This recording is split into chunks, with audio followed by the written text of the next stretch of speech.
Swift there. There is a Jay-Z there. There is a Beyonce there.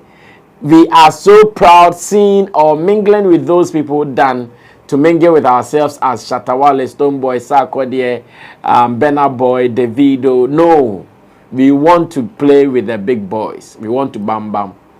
And now, them cheaters. Yeah. This is your boy, Wale Music TV. Say subscribe my class, wanna subscribe. Mariana Akeke bed don't do the video be out tomorrow. I want the first person, but Mariana drop a comment to us. So Wale Music TV, Shatta TV, I ever more Shatta news. Now update everything be offense Shatta who be I want to become what demo platform do. Into Bomber Dana subscribe, next share, no blood and our system where you may do a Wale Music TV. Thank you. We can only move on with our lives. We can only do what we've got to do. For his last point, where he said Africa should come together and get their own award scheme that recognize African sounds, I think this has been the agenda all this while. But it looks like we are not even proud of our own things as Africans. If not for anything, we've had the Korea Awards before. We have the Afrimas. At least Nigeria can also boast of the Headies and all. Even if you go to South Africa, the Summers, that is the South African Music Awards. All these awards are great award schemes. But ask yourself, how are we putting premium on them? We are not. We would rather respect a certain Grammy because when you go there, there is a Taylor Swift there. There is a Jay-Z there. There is a Beyonce there.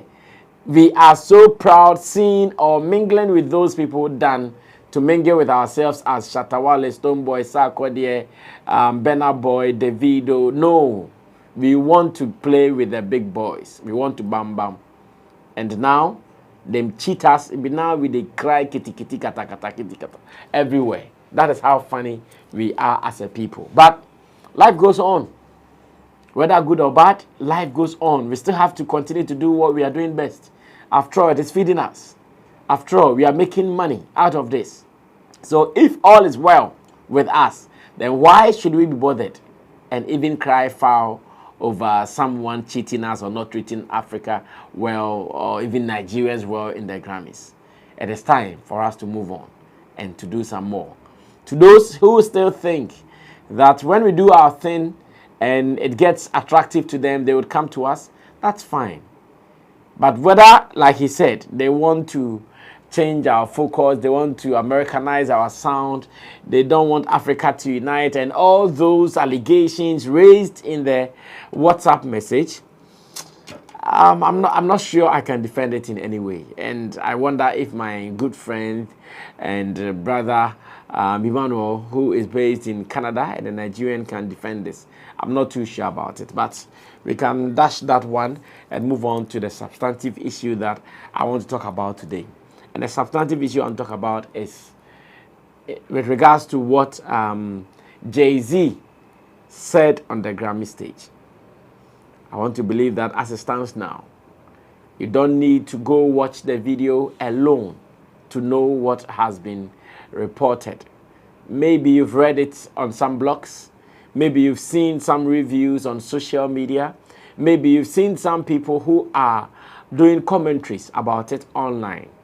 So if you've not seen the real video, of course, it is a Grammy content, not easy to play with. So I'm just going to paraphrase whatever Jay-Z said to you. Then I'll take my time, bring it back to Africa, or better still in Ghana.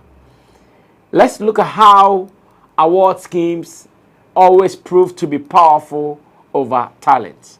Let's see how award schemes always prove to have the final say over talent. Let's see how award scheme wants to gag talent when they are not satisfied with something. Sometimes you are even cautioned on what to say and what not to say. Because to some people, if you are not careful and you say this or that about an award scheme, that would be your last. In fact, you are doomed. You might never make it again in that industry where you spoke against that scheme.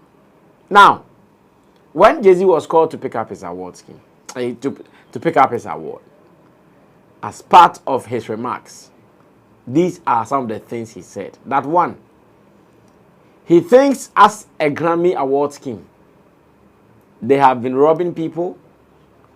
Today, as in on the day of the event, they will rob people. Some people have been robbed, and it goes on like that.